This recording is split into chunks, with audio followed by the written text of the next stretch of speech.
अस्सलाम वालेकुम। दुनिया के कामयाब मुल्क अपने यूथ को अपना एहसासा या सरमाया समझते हैं, लेकिन हमारी हुकूमत के लिए हमारी यूथ सिर्फ एक वोट बैंक है। पाकिस्तान के 67% से ज्यादा आबादी 30 साल से कम उम्र नौजवानों पर मुश्तमिल है, लेकिन अफसोस इस जवानों के पास न कोई रोजगार है न कोई मुस्तकबिल। दूसरी तरफ 2.5 करोड़ से ज्यादा बच्चे स्कूलों से बाहर हैं, जो दुनिया की दूसरी और सबसे बड़ी तादाद है। आज हम कोई दबी दबी बात नहीं करेंगे, आज हम सीधा सवाल करेंगे इस सिस्टम से और इस वक्त इस मुल्क के हुक्मरानों से। इन्होंने इस मुल्क के यूथ को अंधेरे खड्डे में क्यों धकेल दिया है। आज की इस वीडियो में हम बात कर लेंगे अपने यूथ के हवाले से। चलो उन मुल्क पर बात करते हैं जो अपने यूथ के साथ खड़े हैं। जापान ने दूसरी जंग के बाद अपने मुल्क को दोबारा अपने पैरों पे खड़ा कर दिया और इस सफर में सबसे ज्यादा इन्वेस्टमेंट अपने इंसानों के हुनर और एजुकेशन पर की। आज जापान के नौजवान रोबोटिक, आर्टिफिशियल इंटेलिजेंस और एडवांस टेक्नोलॉजी की फील्ड में दुनिया का मुकाबला कर रहा है। अमेरिका ने अपने यूथ को सिर्फ डिग्री नहीं दी बल्कि इनोवेशन का मौका दे दिया। सिलिकॉन वैली जैसी जगहों पर यंग एंटरप्रेन्योर्स को स्टार्टअप किया, टेक्नोलॉजी डेवलप करने और दुनिया भर के मार्केट्स तक पहुंचने का रास्ता भी दे दिया। जर्मनी ने अपने यूथ के लिए एक ऐसा सिस्टम बनाया जहां स्टूडेंट सिर्फ किताबी इल्म तक महदूद नहीं बल्कि कंपनीज के साथ प्रैक्टिकल ट्रेनिंग भी हासिल कर रहे हैं। इसी वजह से उनके पास स्किल वर्क्स फोर्स तैयार होती है। उसके बाद सिंगापुर जैसा छोटा मुल्क भी समझ गया कि फ्यूचर उन्हीं मुल्कों का होगा जो अपने यूथ को स्किल देंगी, उन्हें टेक्नोलॉजी, एंटरप्रेन्योरशिप और फ्यूचर जॉब्स के लिए अपने नौजवान पर इन्वेस्टमेंट की। चाइना ने अपने हर नौजवान को फैक्ट्री और मैन्युफैक्चरिंग यूनिट से जोड़ दिया है, उन्हें अपने पैरों पर खड़ा कर दिया है। आज वो दुनिया की सबसे बड़ी इकोनॉमी बन चुकी है। लेकिन हमारी गवर्नमेंट ने क्या किया है? हमारी हुकूमत की आखिरी हद क्या होती है? नौजवानों को 16 साल पढ़ाई के बाद एक लैपटॉप देना या कोई सस्ती बाइक देना।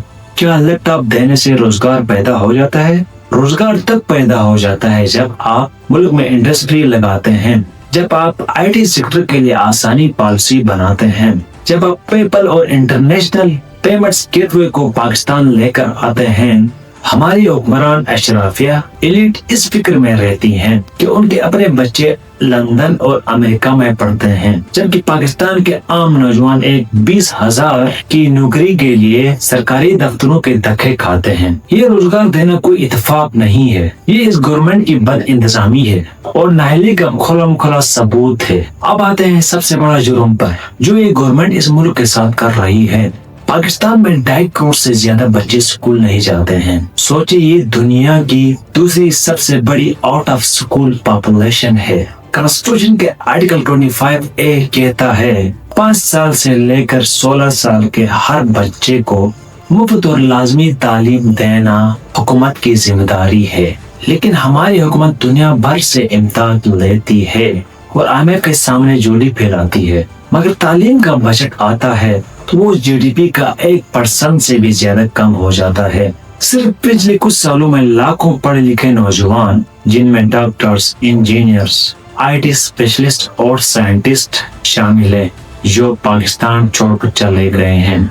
क्यों? क्योंकि उन्हें इस सिस्टम पर भरोसा नहीं रहा है, क्योंकि उन्हें पता है यहाँ काबिल का कोई कदर ही नहीं है। यहाँ सिर्फ सिफारिश चलती है, यहाँ रिश्वत चलती है, यहाँ सिर्फ सियासतदानों को, रिश्तेदारों को नवाजा जाता है। जो बेहतरीन दिमाग इस मुल्क की इकोनॉमी बदल सकते थे, आज वो बाहर मुल्क में जाकर किसी और मुल्क की मदद कर रहे हैं। और जो नौजवान पीछे रह गए हैं उनमें से अक्सर सीरियस डिप्रेशन और मायूसी का शिकार हो चुके हैं।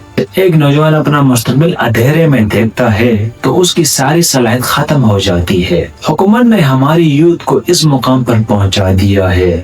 आज हर दूसरे नौजवान इस फिक्र में है किसी तरह इस मुल्क से बाहर निकलने के लिए वीजा मिल जाए। अगर इस मुल्क को बचाना है तो अभी बातों से काम नहीं चलेगा। गवर्नमेंट को होश का नाखून लेना होगा और इमीडिएटली इन 4 बातों पे अमल करना होगा।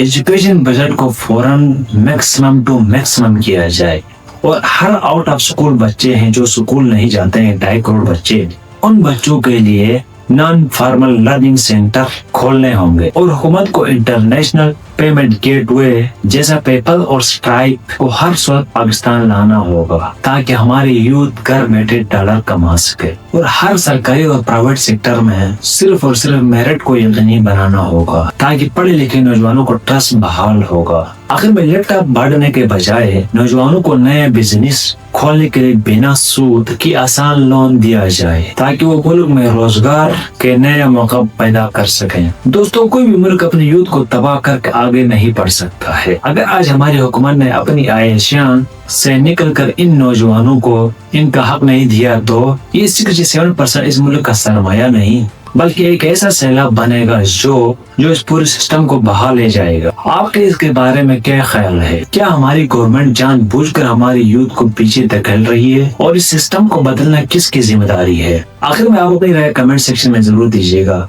और मिलते हैं नेक्स्ट वीडियो में। तब तक के लिए अल्लाह हाफिज।